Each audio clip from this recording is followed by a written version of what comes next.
Welcome back to the SA Sports Show. We're lucky enough to be joined by a man who played 14 Test matches for Australia, making his debut against India on the Adelaide Oval in 1978. Also a total of 98 first-class games for South Australia, scoring 5,500 runs, and was arguably the best cover fieldsman in the country, if not the world at the time. Big welcome to the SA Sports Show to Rick Darling. Thanks, Baz. Hello, That's a mate. pretty good rap. That's a big rap, isn't it, for you? Yeah. Keep talking. Well, keep talking. Well, it took me 3 days to prepare for all that. But welcome to the show, mate. Take us back, because you're a country boy. That's You're right. from the Riverland down that way. Yep.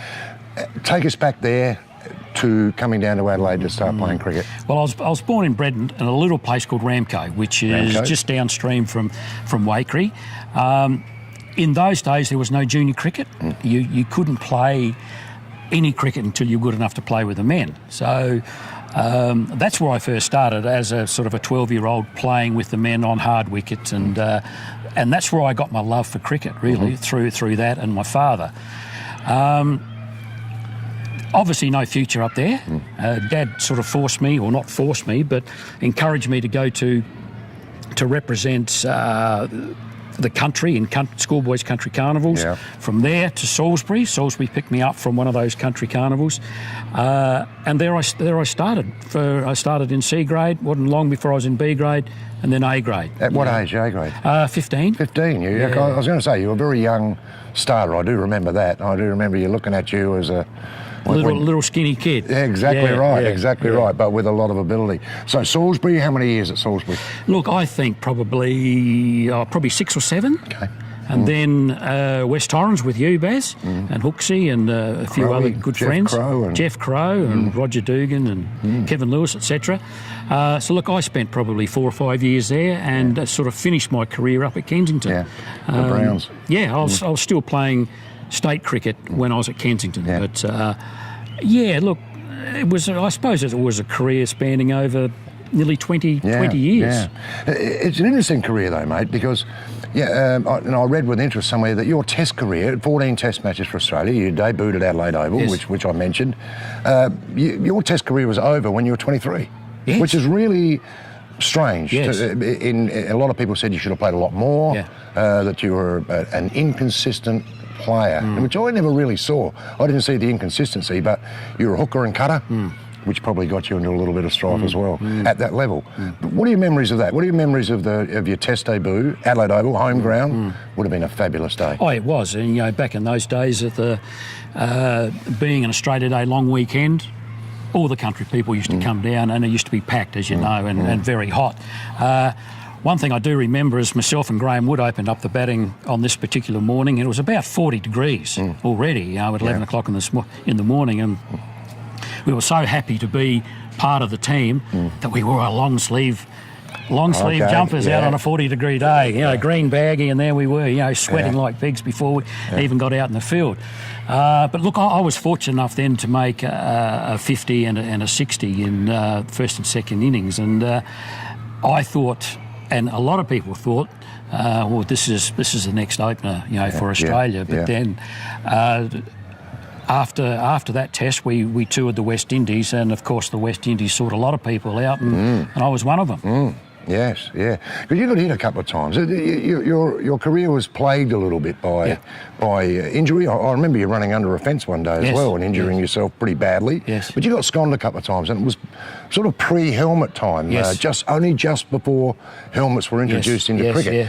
Yeah. The frightening one, I suspect, was Bob Willis, when Bob Willis hit you under the ticket. Yeah. Well, that's weirdly enough, that incident with Bob Willis never affected me. It was just one of those things that swallowed my tongue and my chewy at the same time, and they had to sort of give me a whack to get me started again.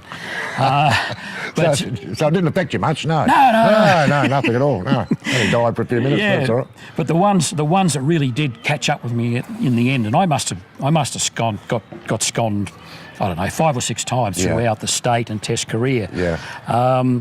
And the worst one of the lot was when I got sconned by John Maguire from Queensland. And I spent nearly 2 weeks in hospital after that with a quite severe eye injury, and that was the year after I I topped the averages in the aggregate for the whole of Australia, and I thought start of that season, I'm going to try and continue this on. But then it was the first game of the season, and John Maguire, he scored me right in the eye.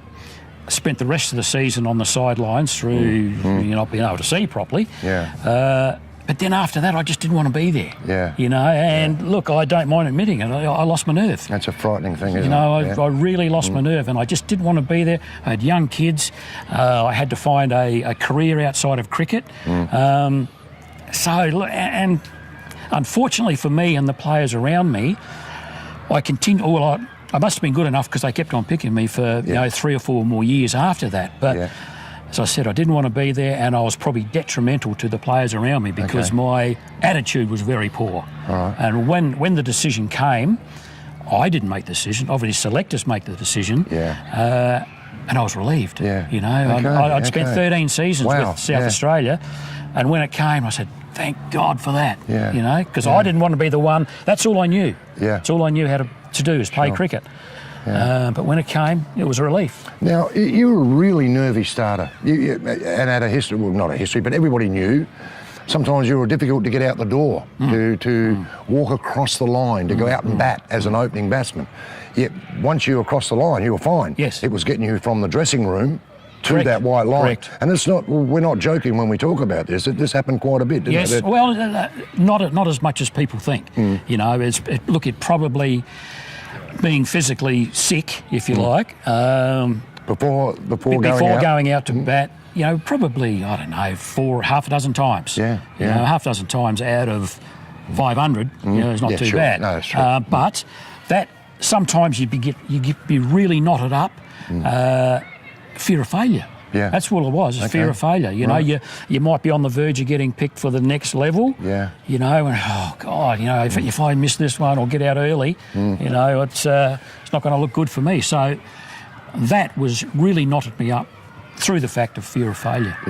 I remember a game on the MCG where we were 5 for 28 and you still had not come out to bat. I had opened the batting. You were still not out there. They said that he's still in the loo.